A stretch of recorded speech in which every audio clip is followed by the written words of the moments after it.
It is my privilege to welcome you all to the Fort Worth Chamber's 13th Annual State of Education Luncheon. Please give a cool welcome to the Paschal High School Jazz Choir by snapping your fingers, Frank Sinatra style. If you ever plan to motor west, travel my way, take the highway, that's the best. Get your kicks on Route 66. It winds from Chicago to LA.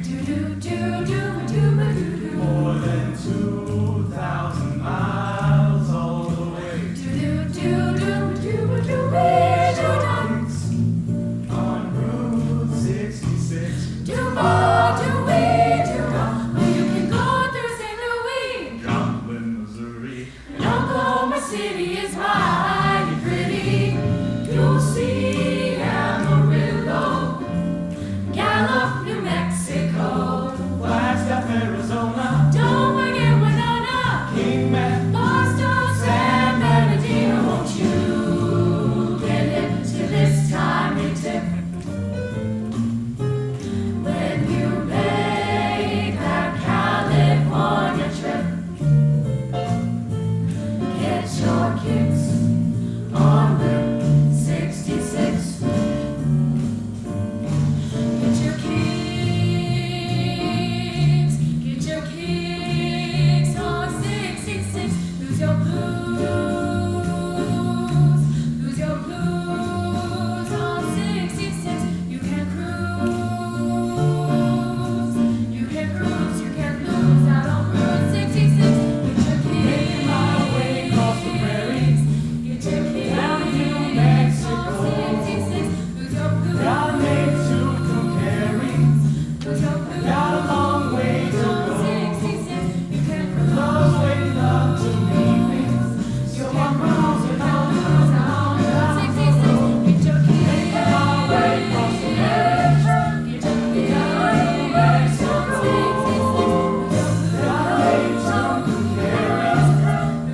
Got a long way to go. Love's waiting up to meet me. So I'm cruising on down the road. You can go through St. Louis, Joplin, Missouri.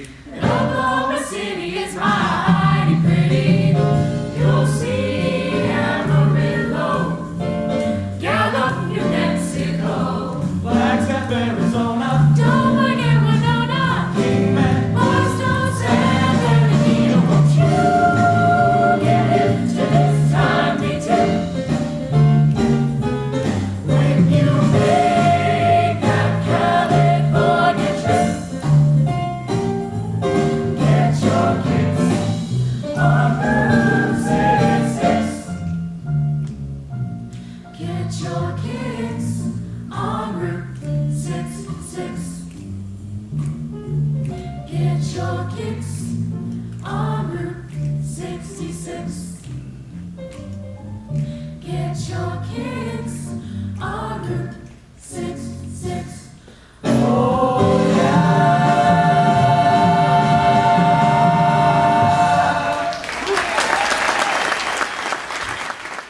We'd like to share a short video that talks about the mission of the Fort Worth ISD, preparing all students for success in college, career, and community leadership. You'll hear from some outstanding teachers who are representative of the work and commitment to make that mission a reality.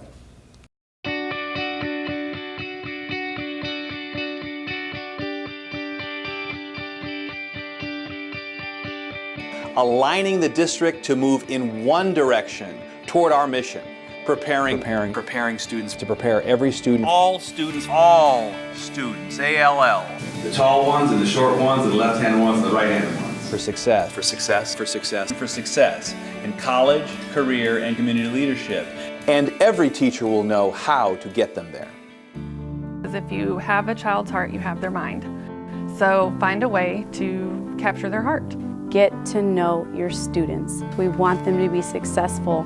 We want them to have a bright future. I would totally recommend visibility and involvement with the student. You're trying to help this student not only become a great student at school, but you're trying to help them become a productive citizen of society. If I can establish community in my classroom, then my students can be more successful. The children know that I'm accessible. They want me to be proud of them. So the children try very hard. If you care about the students and they can generally feel that spirit, they can tackle any kind of activity that you want them to do. Keep in mind, we're wanting to make an environment that is conducive for learning. The student needs support, the parents need support, and the teachers need support. We all need one another. And if students learn how to have a positive relationship, when they enter into the workforce, they should carry that with them. So the more you're able to relate to your students, the more successful the students will be and the more successful you will be as a teacher. The reason that people are effective in the classroom is because there are relationships with students. The students will do anything for you. If you just know what they're dealing with and they know that you know that, it opens up doors for better communication and a stronger relationship.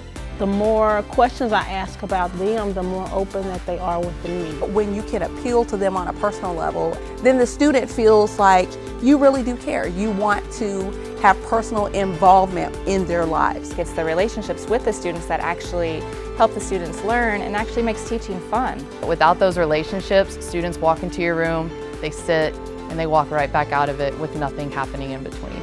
My students ask, do you like being our teacher? Yes, I do. Every single day, day in and day out. Even the days when it's hard, even the days that I don't want to get out of bed, if I'm not fighting for you, who will be? I will be their biggest advocate. I will do what I can for them. Teaching is more than just my classroom, it's real world. You truly get to make an impact on the lives of others. It's just who I am.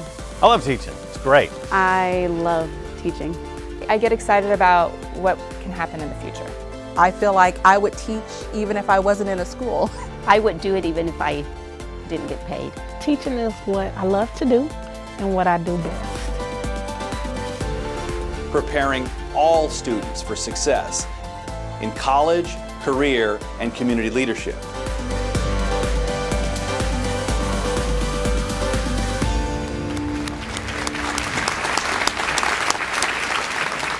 And I always like following that video because we have fabulous teachers in Fort Worth ISD. They are beyond competent. They talked about connection in that video. They're caring, they're compassionate, they're committed to student success and their own growth and success.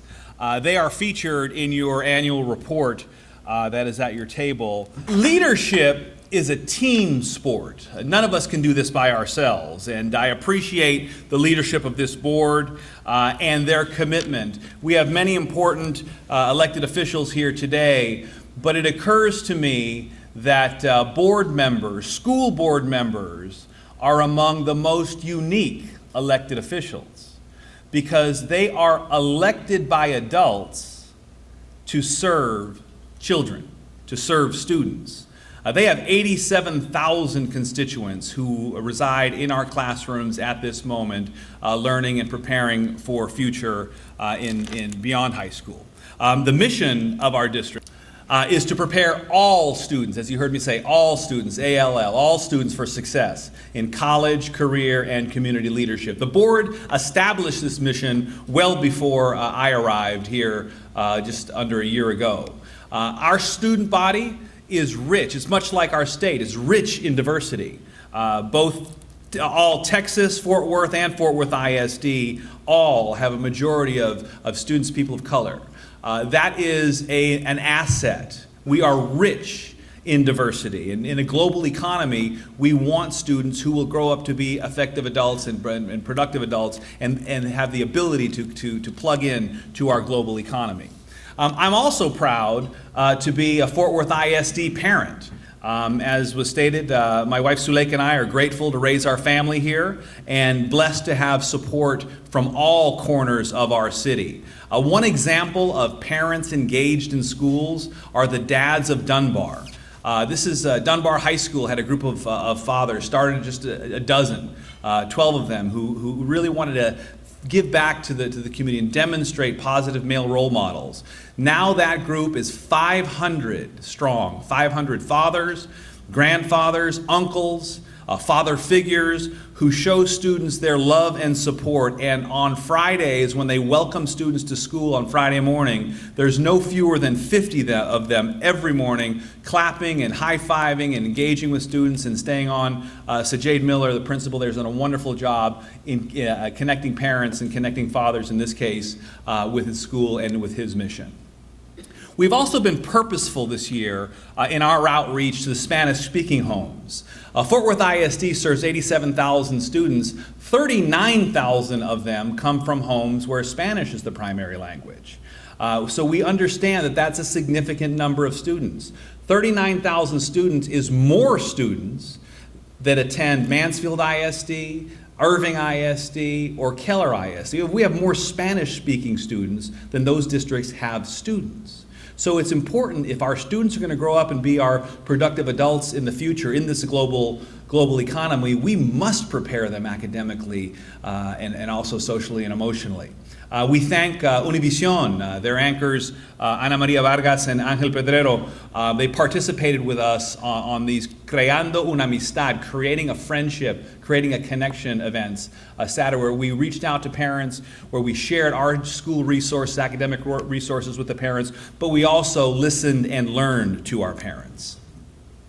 Another parental engagement, involvement activity is our parent university, and Mayor Price visited us at our last graduation. It's a life-changing program for parents. We started with 4 campuses. Actually, we started 1 campus, Manuel Jara Elementary, with Principal Marta Plata. 4 campuses last year became 17 campuses this year, where our staff are working with parents and teaching them how to navigate the school, social capital, what kinds of questions they should be asking at parent-teacher conferences.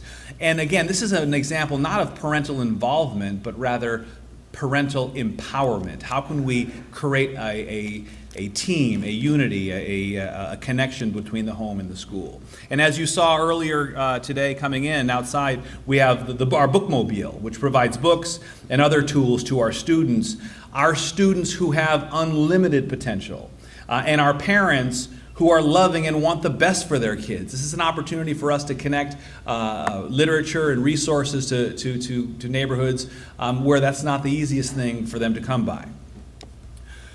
The Fort Worth community understands the inextricable link between education and the economy, understands that an investment in schools is an investment in our Fort Worth economy.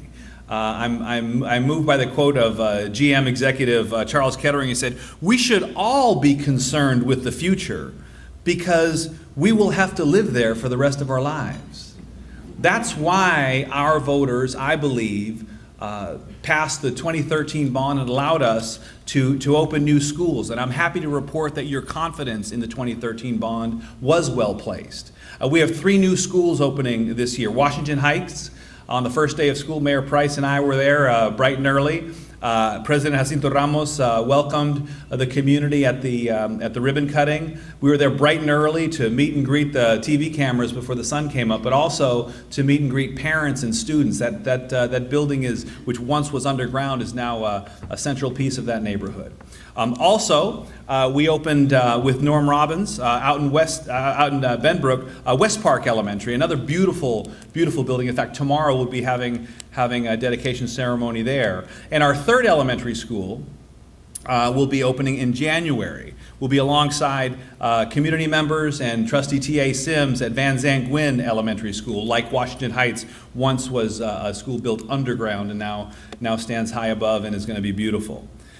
And at this moment, another jewel of our district will be opening up that here in the next several months. At this moment, work is continuing on at Am Terrell Academy for STEM and Visual and Performing Arts. This is going to be a jewel of the city, high on the mountain, a 900-seat auditorium, but more importantly, a college prep curriculum. Am Terrell Academy for STEM and the Visual and Performing Arts will be a college prep curriculum that will rival any school in our region, both private or public. This is going to be a phenomenal opportunity for students across the city to receive a high level education. At Dunbar Aviation Technology Hangar, we opened a 12,000 square foot facility, which is also part of the 2013 bond, to prepare students for college and to immediately enter into pathways to career opportunities. These are family-sustaining wages kids can earn immediately after graduating high school in aviation technology, in aviation and aerospace jobs. And we also want to thank our voters for the expansion of PreK. This is extremely important as we launch into our initiative on early childhood.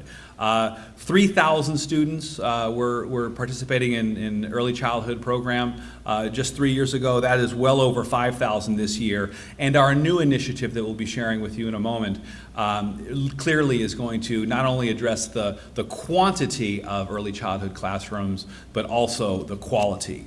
We cannot build a strong structure unless we have a strong foundation. That's what our initiative for early childhood will be about. So how are we doing in Fort Worth ISD?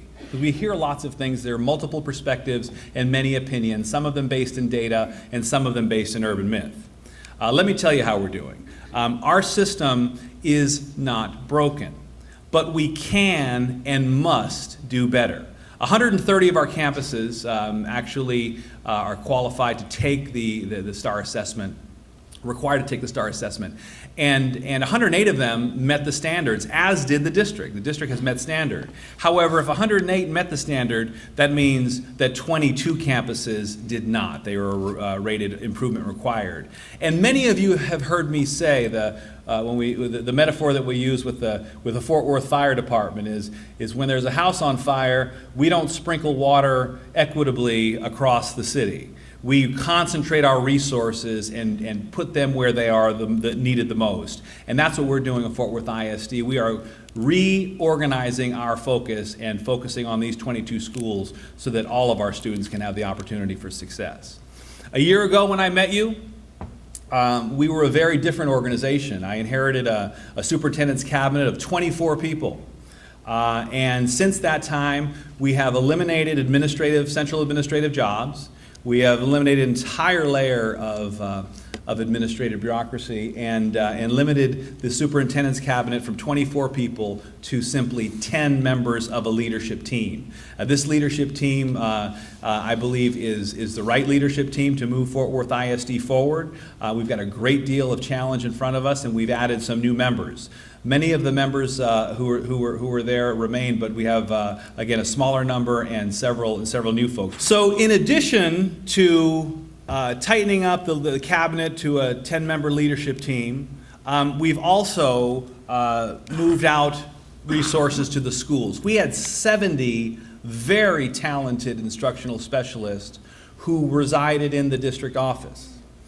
We've sent those 70 folks out from the district office, out to the schools where they are needed the most, and again, their focus is going to be on those 22 schools that are struggling. We want to have all 130 of our tested schools achieve well. So it's important that our best people are where the schools are. And why are we doing this? Well, as an educator, I'm greatly appreciative of Governor Abbott's 60 by 30 Texas initiative because it gives us a target, it gives us a North Star. 60 by 30 Texas, if you're unaware, is an initiative that the goal is that we have 60% of the adults in Texas have a post-secondary credential or a degree by the year 2030. We're on a positive trajectory in terms of our economy, and if we're going to have the necessary workforce to continue on that trajectory, 60% of the adults in our state will need at least a post-secondary credential or a 2 or 4 year degree by 2030. And the only way you can get there is if pre-K-12 changes how we do business, and that's what we're doing here in Fort Worth. How are we doing so far? Well, here's our current data. Here's the picture today. Actually, this is the most recent college data that we have, which is 2014. Where are we? Well, 52% of our graduates from high school in the fall, immediately after their senior year, go on to college. So it's a little over half. But that doesn't tell the whole story. Of that 52%, almost 40 require remediation. So 40% of our high school graduates are taking courses, they're not qualifying for credit-bearing freshman math or English courses. So these are students who are graduating, and they're not graduating college ready. So we have a challenge, we have a problem that we need to solve together.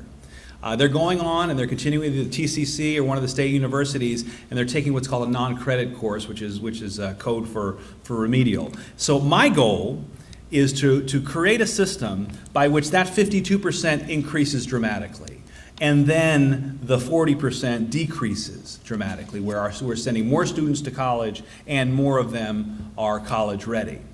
Worse still, the 6-year college completion rate is only 25%. Actually, 6 years is the average span today in America that is required for students to graduate college, on average. And in Fort Worth ISD, much like many other large urbans, only 1 in 4 are graduating in 6 years. That's unacceptable, and it certainly is not going to contribute to the economic growth that we need to see here in our region. So, how do we change that? How do we change that? The first thing we do is we decide that we want to change. It's a choice, that we want to improve outcomes. We must first choose to change. I believe we have a moral imperative to do so. We are a traditional school district. We're a traditional organization, like most traditional school districts in large cities, where you can predict the success by zip code. We don't want to be that place. We want to be someplace that is very, very different. Organizations, you've heard me say this before, organizations are perfectly designed to get the outcomes that they're getting. If we're happy with these outcomes, let's not change a thing. If we want to see fundamental change, then we need to fundamentally change. And that's moving from a traditional district to a transformational district. It's both about content and connection. First, you heard the teachers talk about both. Content. We need to have a clear focus. We can't do all things for all people. The mayor talks about, my comment about we have 800 programs and we really need to have 18. When you have 800 programs, that's called spray and pray. We try and do everything and just hope something good happens. We can't do that. We have to narrow our focus, have a clear focus, have tight alignment where we're all doing the same thing, where the right hand knows what the left hand is doing, as is often said. So we need to have a better focus on content, but we also need to have a better focus on connection. We need to have high expectations, not only for our students, high expectations for ourselves. We need to expand opportunities, not only for our students, but for ourselves. In educational institutions, when adults are learning, students are learning. So professional development, the opportunities to expand leadership capacity. I've listened to this community. I've been all over the city in community centers and schools and parent groups and churches, and we want better for our students. We want to have a better workforce. We want to have strong leaders. We want to have civic-minded members of the Fort Worth community. So how are we going to do that? Well, what worked for many of us was the original 3 R's. This is how we used to do it. This is how we have been doing it. And it worked for some of us. Focus simply on reading, writing, and arithmetic, the 3 R's. And while it worked for many of us over the many years, the students who are coming to our schools today are different than we are. They are learning their information from their smartphones, from computers. Their homes are different than ours were. Parents are working 2 jobs, and there isn't that kind of connection. So in addition to reading, writing, and arithmetic, which we are attending to, we also have to focus on the new 3 R's: rigor, relevance, and relationships. Our academic work has to be more rigorous. We can't, in Spanish we call it the pobrecito mentality. Oh, these kids can't do it, you pat them on the head, and they're poor, and they don't speak English, and they're language minority. No, we have to have high expectations. We have to push our students. So schoolwork has to be more rigorous. It also has to be more relevant. When kids ask, why do I need to know this? We need to have an answer. It needs to connect to their lives and connect to their reality. And finally, we need to have relationships. You heard those teachers talk about that. Many of our students, the responsible adult at school is the place where some of our students, the only place where some of our students have a positive relationship with an adult. So we have to recognize that. So rigor, relevance, and relationships. One example, probably our best example of the 3 R's, are in our specialty programs. JROTC is one of them.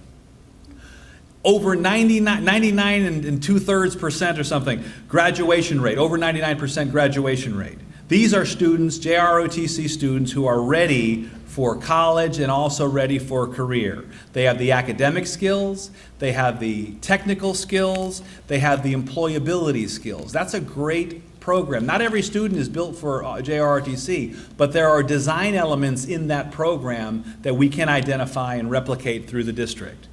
In terms of rigor, we need to look at our opportunities and focus on what really matters. Merit scholarships.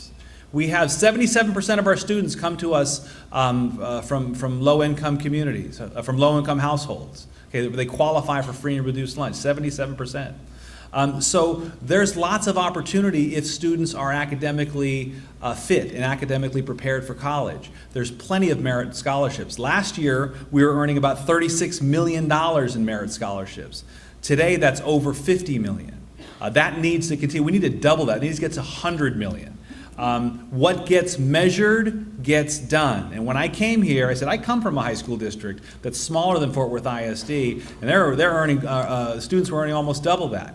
And we said 36 million is unacceptable. In 1 year, we've taken that to 50 million. We're going to go 75 and ultimately 100 because our students deserve to access to those funds. It's silly for us to leave those dollars on the table so that they can go to students in other districts. We're not going to do that anymore. Gold Seal programs and schools of choice. These are pathways to prosperity. They're opportunities for students not only to attend a large comprehensive high school, but within or middle school, but within that program, focus on small and specialized areas. Perhaps we should hear from our students who've experienced it themselves and have the best stories to tell. My pathway, broadcast journalism and media technology. That was me a few years ago, telling you how my Gold Seal program helped me get a great college scholarship. Now I can say that right out of college, I got a great job too. I'm a major market TV news photojournalist. The district also has 2 outstanding single-gender schools. That's me, going into the Young Women's Leadership Academy as an 8th grader. The support I received from the YWLA staff and students was awesome. Now I'm here at Texas A&M, where I'm majoring in political science. We go to YMLA. That's the Young Men's Leadership Academy. Oh wow, that was 7th grade. And now we're in high school, still loving YMLA. And learning all we need for success. I want to be a pediatric heart surgeon. I remember how excited I was starting out at TAPS, the Texas Academy of Biomedical Sciences. Now I'm living my dream as a college student here at the University of North Texas, majored in biology and about to apply to grad school.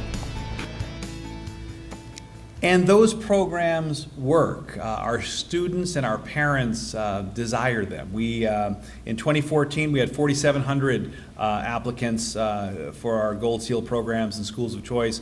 Last year, that increased to 6,000. This year, it's going to go even higher. Why? Because again, these are specialized programs.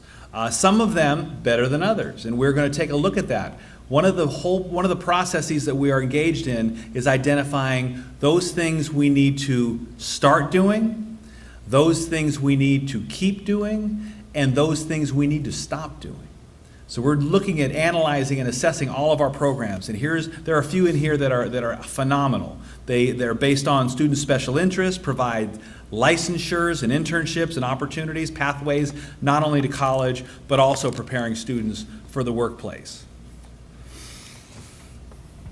When a student is born, when a child is born, until the time he or she is 18 and graduates from high school, we know that they will only have been in a school building 20% of their lives, less than 20% of their lives, right? 7.5 hours a day, 5 days a week, not in the summer, not in the weekend, not during the breaks. So we know that educational preparation starts well before a child arrives at school. This journey is something that the entire community will be focused on in our new initiative. As you heard in the introduction, and with Mayor Price and Matt Rose at BNSF Railroad chairing our initiative, Fort Worth, Texas, 100 by 25, ready to read, ready to lead. Again, 60 by 30 Texas only happens if pre-K through 12 gets our act together. And so my focus is that all of our third graders, 100%, can read by 2025. Many of you were present about 10 days ago when we announced our goal that 100% of Fort Worth ISD third graders will read at or above their grade level by the time they're in third grade. For the first time, I believe, our district's clearly stated goal will be aligned with that of the community. Mayor Price, Matt Rose, along with our board, and other leaders and volunteers from our city and business sector, higher education, nonprofit organizations, our faith-based leaders, and many of you sitting in the room today will help marshal all of our resources so that the entire community is in support of Fort Worth's teachers, staff, and students. This goal, 100 by 25, will be the mission of Fort Worth ISD for teachers, administrators, and students, and for all of us. So why is literacy so important? Because if students are ready to read, they're ready to lead. Up until the third grade, our children are learning how to read. From the third grade on, they are reading to learn. If you are not reading on grade level in the third grade, you're playing catch up, fourth, fifth, and beyond. Third grade is a turning point in a child's academic career. All statistics show that it is a make or break time for successful students, and childhood literacy can determine success in all subjects. It's not just about reading. Childhood literacy can determine success in math, in science, in all areas. And this unprecedented venture will ensure that all students in Fort Worth are prepared for college, career, and community leadership. We do this through working with the prenatal community, with 0 to 3 programs. As I said, early childhood and pre-K, and certainly kindergarten, first grade, second grade, and third grade. How can we do this in Fort Worth?